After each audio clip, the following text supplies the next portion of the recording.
why people end up quitting based on not being consistent. And that's because people attempt to overachieve despite the fact that there's this thing called diminishing returns. And this is very, very important to understanding how we value things in our mind.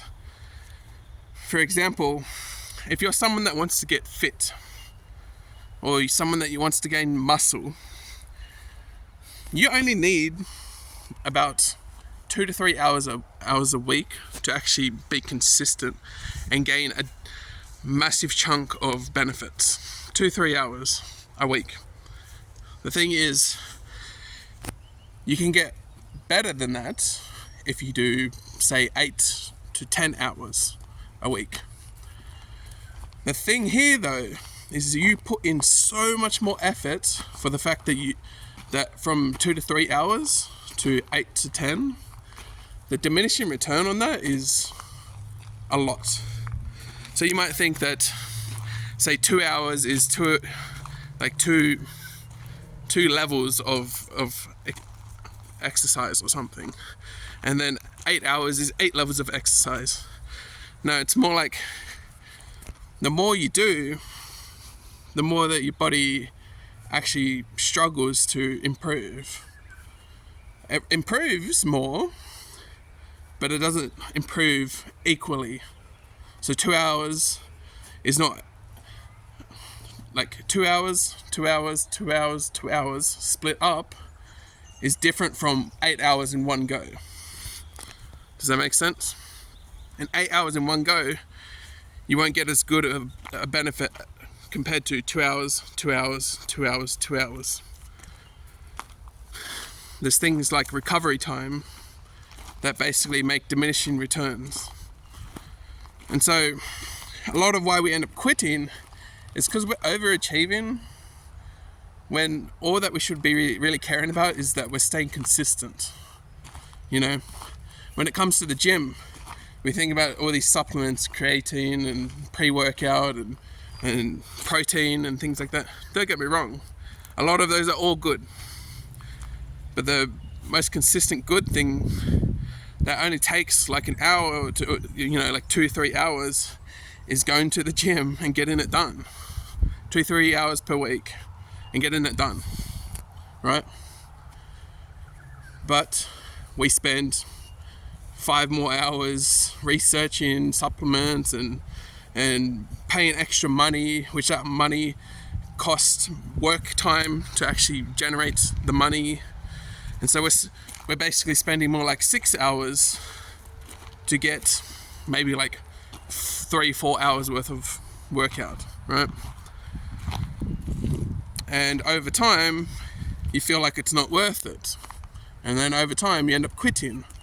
But that's because it wasn't worth it. That's exactly it. Unless you're a professional, or unless you're someone that really is that dedicated to the gym, you don't need to be dedicated to the gym to keep going to the gym. You just want the benefits. And the benefits will just come if you do the 2-3 hours a week. Right? Split the 2-3 hours up, bi-daily. So like every 2 days.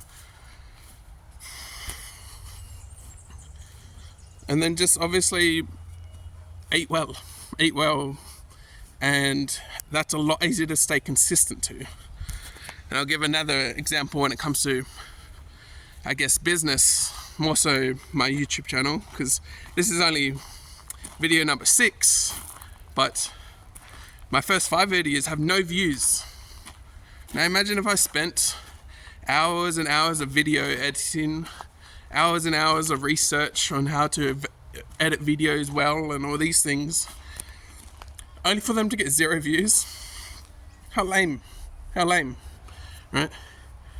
But if I just improve my speech, my articulation, and I'm just consistent with releasing videos, over time, potentially, I may just end up getting someone else to video edit, right? Right? So I could have been spending all this time into learning video editing, but if I eventually end up replacing myself as the video editor, what a massive diminishing return, right? The thing is, when it comes to speech, I can use that in everyday speech when I'm talking to anyone. It's not just making videos, and that has a massive return. And so it's a lot easier to think of a topic, record, and speak my mind than it is to do 10 perfect takes and then make sure that, I mean, don't get me wrong, I take multiple takes, but comparatively to if I was to take multiple takes and then do hours of editing, or I can just do a take, upload it, and that's me done for the day.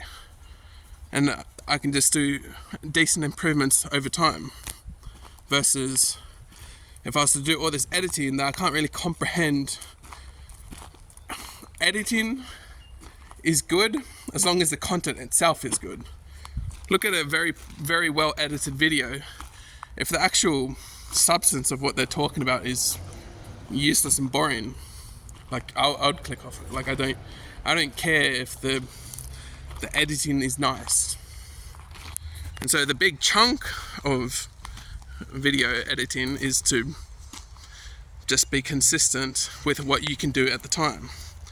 If I was to spend hours and hours into it, that would turn me off. Eventually, maybe I will get into editing. Like, I'm not against it. It's just right now I have more pressing issues, like staying consistent, caring about it. Because I got all these ideas in my mind fighting for my attention, you know, what I could be doing with my life. And if I'm spending it all on freaking video editing for 0 views, like, that's a massive turn-off. Luckily enough, I do know that the stuff that I talk about is quite important and a lot more meaningful than the majority of the crap that you can watch on YouTube. So there's that keeps me going, knowing that one day my audience will find me. But I guess until then, you know, I'm gonna just focus on being consistent and sticking to the recording, so eventually my audience can find me. So I hope that all makes sense to you guys. And yeah, again, yeah, it's understanding whereabouts that you should actually be focusing on improving, and the rest of the stuff does not matter. You could spend it doom scrolling and it might not be as bad as the diminishing returns. That's a half joke, because if you're doom scrolling for useless content, then yeah. But if you're doom scrolling for educational stuff, that's a better return than all these micro improvements that you could be doing. So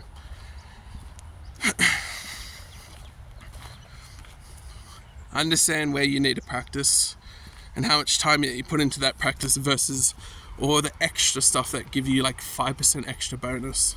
So good luck, guys.